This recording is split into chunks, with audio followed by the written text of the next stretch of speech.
Au nom des élus Lyon en commun, Madame la maire, je tiens à vous remercier pour votre introduction qui place au centre de nos préoccupations la guerre en Ukraine et souligne l'incroyable mobilisation de nos concitoyens et concitoyennes lorsque nos semblables traversent des situations difficiles et d'extrême urgence. La crise Covid nous l'a déjà montré. Selon la Commission européenne, depuis l'intervention militaire de la Russie en Ukraine, plus de 3 millions de personnes ont fui l'Ukraine à ce jour. C'est dans ce contexte que les pays de l'Union européenne ont décidé d'activer pour ces réfugiés et pour la première fois la directive de 2001 relative à la protection temporaire.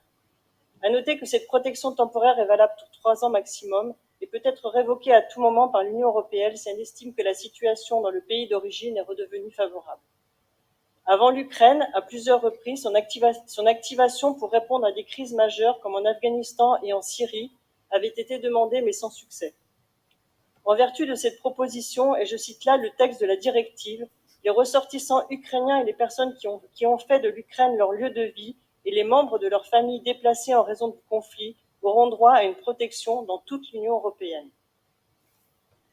L'octroi de cette protection temporaire va permettre aux personnes réfugiées qui en bénéficient de recevoir une protection immédiate. Ainsi, elles pourront obtenir rapidement un permis de séjour, travailler, disposer d'un hébergement approprié, recevoir une aide sociale lorsqu'ils ne disposent pas de ressources suffisantes, avoir accès à des soins médicaux, avoir accès à l'éducation et à la formation professionnelle. Mesdames, Messieurs, les élus Lyon en commun se félicitent de l'activation de cette directive qui facilite l'organisation d'un accueil digne au sein de l'Union européenne et à la hauteur des souffrances que les Ukrainiens et les Ukrainiennes traversent aujourd'hui. Pourtant, cette générosité soudaine mêlée d'un volontarisme affiché jusqu'au sommet de l'État inspire un profond malaise. M. Darmanin symbolise cette rupture. Il a déclaré que les réfugiés ukrainiens sont les bienvenus en France avant d'appeler tous les élus à mettre en place un dispositif d'accueil et faire remonter les lieux d'hébergement au préfet. Or, ce même M. Darmanin continue de mener une politique implacable à l'encontre des exilés afghans, syriens, africains qui errent sur notre territoire faute de dispositifs d'accueil dignes de ce nom, subissant un harcèlement quotidien de la part des forces de l'ordre qui n'hésitent pas à lacérer les tentes en plein hiver et à faire obstacle à la distribution de nourriture comme à Paris ou à Calais.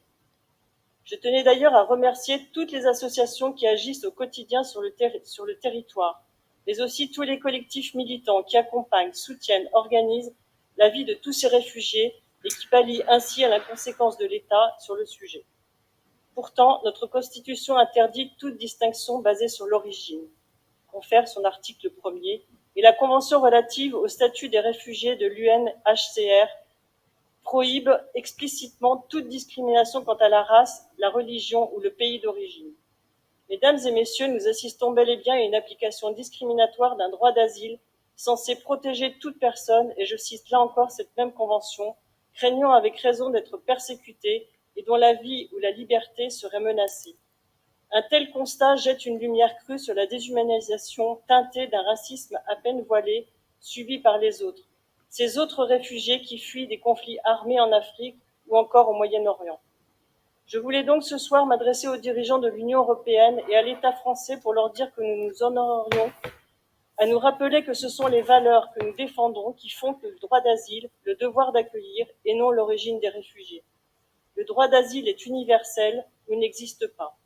Il est inconcevable aujourd'hui de mettre en place un statut de réfugié à 2 vitesses, comme si certains et certaines étaient plus légitimes que d'autres à fuir conflits, guerre et misère et à être accueillis loin de chez eux. Mesdames, Messieurs, nous, élus Lyon en commun, demandons que ces mesures qui ouvrent certains droits dans le cadre de la directive de protection temporaire s'appliquent à l'ensemble des exilés se trouvant sur le territoire français, qu'ils soient d'Ukraine ou d'ailleurs.